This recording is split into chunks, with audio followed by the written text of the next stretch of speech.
I chose this week's topic because I truly believe that we can have our own opinions, but still get along and be friends at the end of the day. Difference of opinion, or agreeing to disagree. Well, hello, my brothers and sisters of the Nerd Nation. I, as always, am Jim, here to bring you another one of our weekly Nerd Nation public service announcements. And this week's topic, as the title always suggests and tries to describe as accurately as possible, is really about learning about difference of opinion and being able to, hey, listen, I can agree that we're going to disagree. You know what I mean? And it's something that was actually suggested by Lazy Artist. He comments on several videos and is obviously a loyal subscriber of the nation here. And so I'd definitely like to give credit where credit is due for the actual topic. And it's really great, and I thought it was a really good one that was brought up because of the fact that something that I have tried to instill and reinforce in everybody in the months that I have been doing this is that difference of opinion is okay. And I always say, if anybody looks back and watches or has watched many of my videos, many times I have said difference of opinion is what makes us great. And it is the truth, because it's what separates us from creatures, from animals that just act purely on instinct, or from certain types of animals or even insects that use like a hive mind type of thinking. There's the difference of opinion in the free will that we have to be able to go and say, I like this or I don't like this because, is certainly a great thing. And it's definitely something that I think is worth discussing. Now, before we get into the topic too much, I'm just going to go in and lay this out for everyone. And it's really a good time for this because of the nonsense that surrounded me releasing the first chapter review of Naruto over last weekend. There was a lot of negativity surrounding it and a lot of bullshit with, oh, you should do this because of that, and this is good until that. And really all it is difference of opinion. Your opinion of when you came on to something, whether you liked it, whether you hated it, whether you loved it at one time and you hate it now, it's fine, and it's going to be different than my path that I walk. And the reason that there's a difference in that is because everybody experiences life in a different way.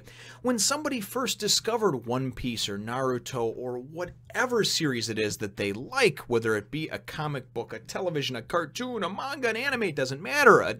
You may have been experiencing a certain thing in your life, a certain big event. Maybe you just went through a bad breakup. Maybe you were going through a terrible time at school, and maybe you were having some issues with your grades or being ridiculed by a certain group of people that you thought were your friends. There's any number of different things. I mean, I could make a separate video and make thousands of videos on all the different things that could have, should have, would have, and may have happened to you, to make your experience that much better or worse with something. I remember really loving and some of the series that I was into when I was in high school, some of the various comic books, and a lot of it was because of the fact that I got labeled, I used to have longer hair, and certainly liked a lot of like rock and heavier metal type music, Metallica, Guns N' Roses, things like that were popular in the late 80s and early 90s.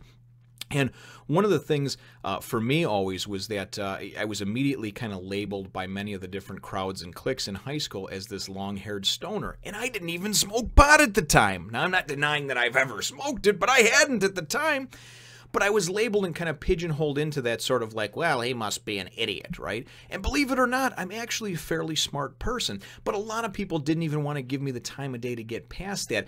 And as such, what I wound up doing is I had a part-time job at the comic book store that was actually about a quarter-mile walk from the high school. So after school on Tuesdays, Wednesdays, and Thursdays, Wednesday was actually the day for release for comic books, at least here in the U.S., new books, I would work a couple hours there. It was right next to an arcade. Those of you that are not familiar with what an arcade is, you can Google that because they're really not prevalent anymore at all. They're kind of went the way of the dodo. But I used to go and hang out and at the arcade for a little bit, work for a couple hours at the comic book store, and talk and discuss different series, various artists, writers, new series that had come out with other like-minded people. And it was great. It was a lot of fun. But I remember some of the different points in my life and some of the different series that I've had attachment to because of certain things that have happened in my life. The Walking Dead, for instance, when the first season came out, one of the main things for anybody who's watched The Walking Dead, and I'm talking about the television show and not the comic, because one of the main differences is that the main character, Rick Grimes, his wife Lori, actually, when she thought that he was dead, went on and for months, we presume, was having an affair with one of the other main characters, this guy Shane, who was his best friend. And there was obviously some issues there, as far as anybody who's married and stuff like that. At the time, my wife and I were going through some troubles with our marriage, with our relationship, and I looked at that show, at that series, and just kind of felt for this character, Rick Grimes, who had come back into this situation thinking that everything was fine, and then coming to find out slowly but surely that his wife had kind of fallen out of love with him, so to speak. She thought that he was dead, and she thought she was doing the right thing, and she turned to the comfort in the arms of another man.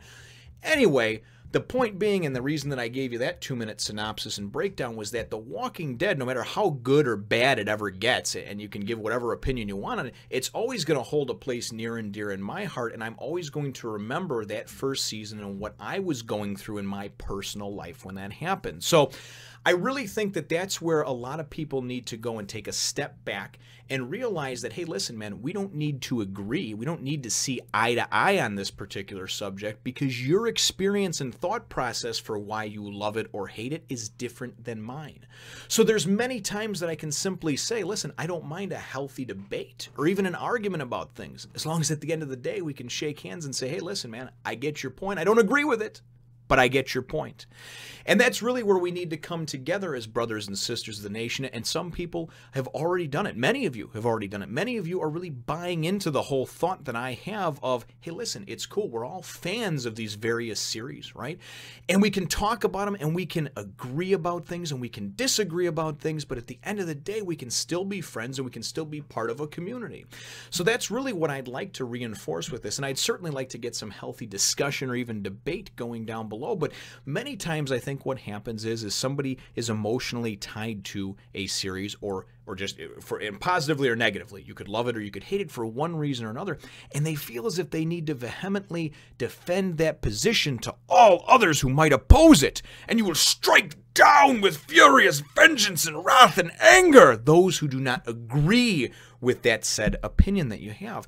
Now, like I went back to say about 5 minutes ago, we all have different experiences in life. And if we can at least be conscious of that and realize that your path is different than my path, and that we can still be friends even though we walked different paths to get to the point that we're at. Although you may not like something now, you may have liked it at one point, or you may enjoy it down the road. It depends on what life brings you and what experiences you have and your mindset. But the one thing that I will tell you, and then I will kind of leave it off here for us, brothers and sisters, is that it is okay to disagree about things.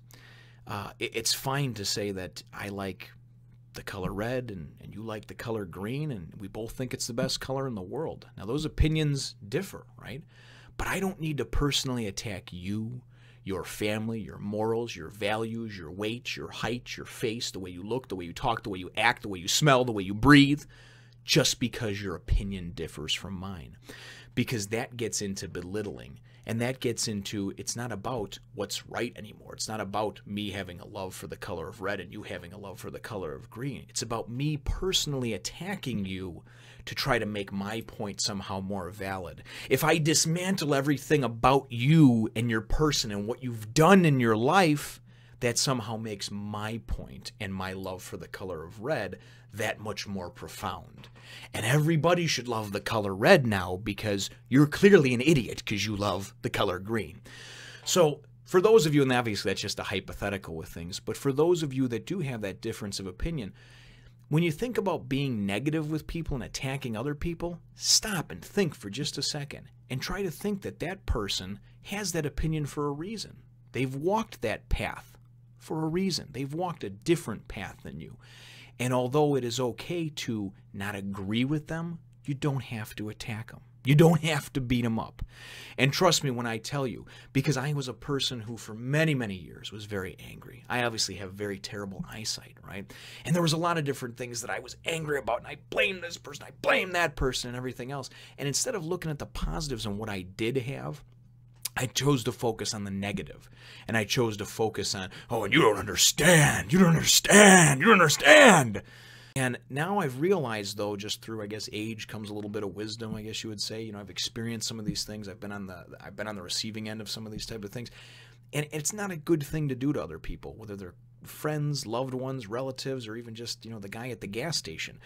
There's no need to do that type of thing. Don't get me wrong. Some people just, no matter what, they're just kind of going to be a dick. And sometimes those people do need to be, you know, shut up or put in their place a little bit. But overall, for the most part, a lot of times if you just bite your tongue and you just hold those words for a couple seconds, in the end of the day, you'll feel better about it and you'll feel like you truly were the bigger person. So feel free to hit the thumbs up, the like button if you should think that I deserve it, and subscribe if you haven't done so already. And we will look forward to catching all of you in the next one, Nation. I never considered a difference of opinion in politics and religion and philosophy as cause for withdrawing from a friend. Thomas Jefferson.